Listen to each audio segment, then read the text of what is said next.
Добрый вечер. Здравствуйте, уважаемые гости, дорогие друзья.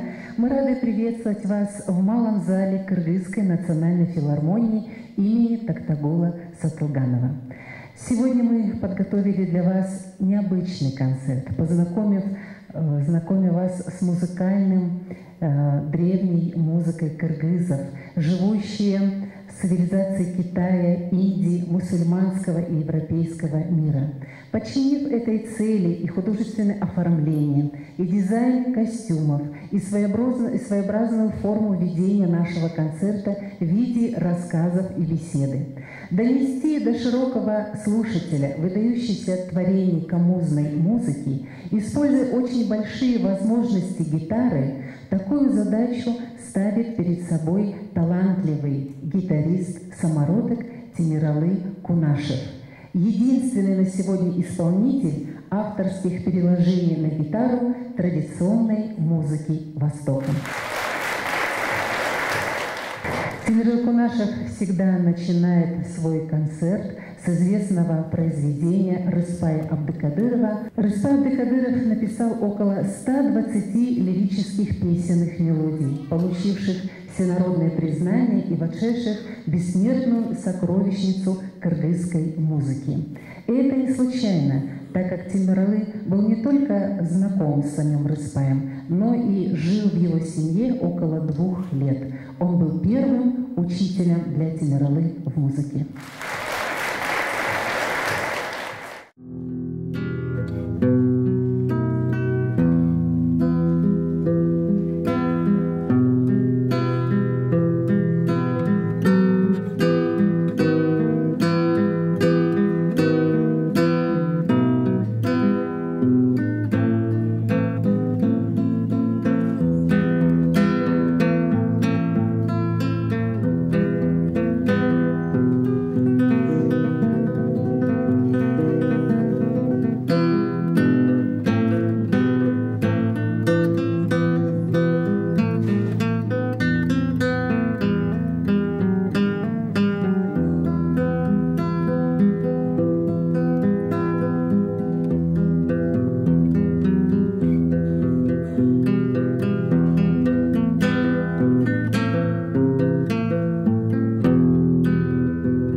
Произведение, которое продолжит наш концерт, называется «Кертоуго» известнейшего композитора 20-го столетия, камузиста Ниязалы Барошева, ставшего учителем для великих мелодистов, такие как Атай Гамбаев, Кармалдау Розов и Брай Туманов.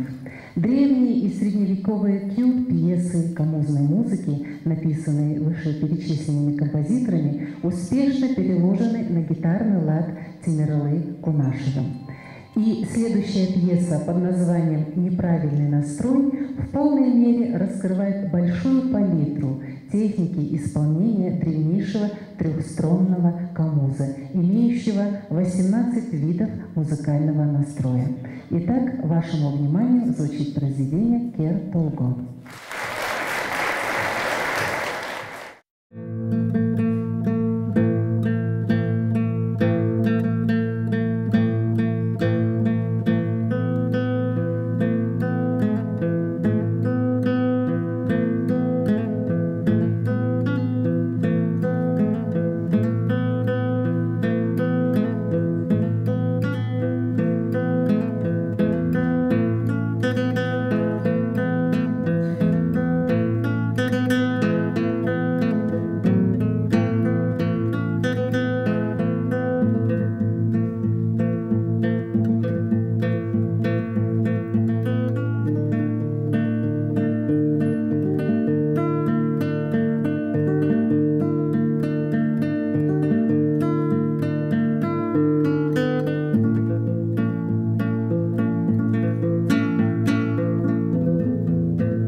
Перевале встретились две птички – Актамак, белогорлышек из цветущей долины Талас, и Коктамак, синегорлица.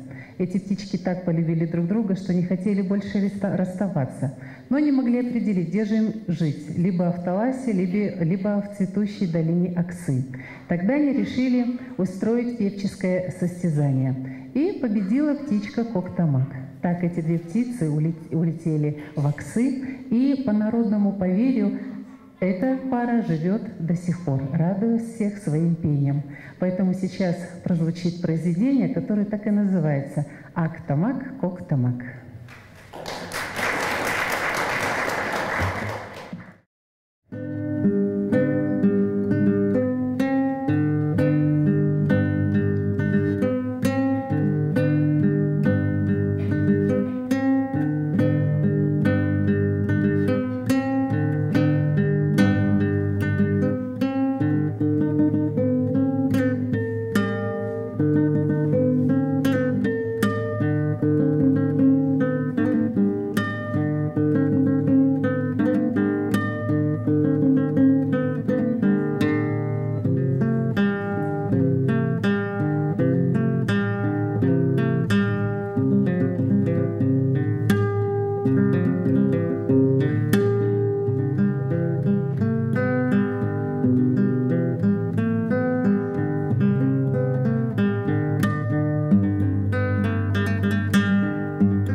Которую можно назвать естественной, так как она является плодом не науки и не размышления, а вдохновения, не поддающейся строгим правилам или условностям.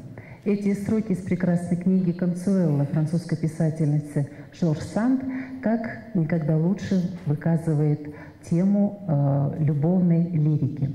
Сейчас вашему вниманию прозвучат два произведения, которые называются «Кыз ойготор» — это музыка, пробуждающая девушку, и «Боз салкын» — «Светлый рассвет». Ну, я, наверное, немножко расскажу об этих произведениях, потому что они интересны. «Коз ойготор». О чем же оно повествует? Седовласый коммузист полюбил прекрасную молодую девушку. Он так переживал за свою любовь, но она ответила ему взаимностью. И вот после первой упоительной ночи любви молодой проснулся, но по кыргызским обычаям-то невестка должна, да, невеста просыпаться первая и приветствовать своего жениха. Но он проснулся, она спит. И так сладко, что он не хотел ее будить, а взял комуз и стал играть. От этой мелодии, конечно, девушка проснулась. Вот это повествует первое произведение. Но второе «Боз салкын» от того, что девушка проснулась, но, наверное, это любой женщине будет нравиться, когда ее возлюбленный играет на комозе. Конечно, она проснулась с улыбкой, с радостью, и так начался рассвет первый день. Я думаю, что, Темиралы, вы посвятите это произведение всем женщинам, присутствующим здесь. Дорогие женщины, пусть для вас всегда играют ваши мужчины на комозе, на гитаре, на баяне или просто поют песню, чтобы вы были счастливы.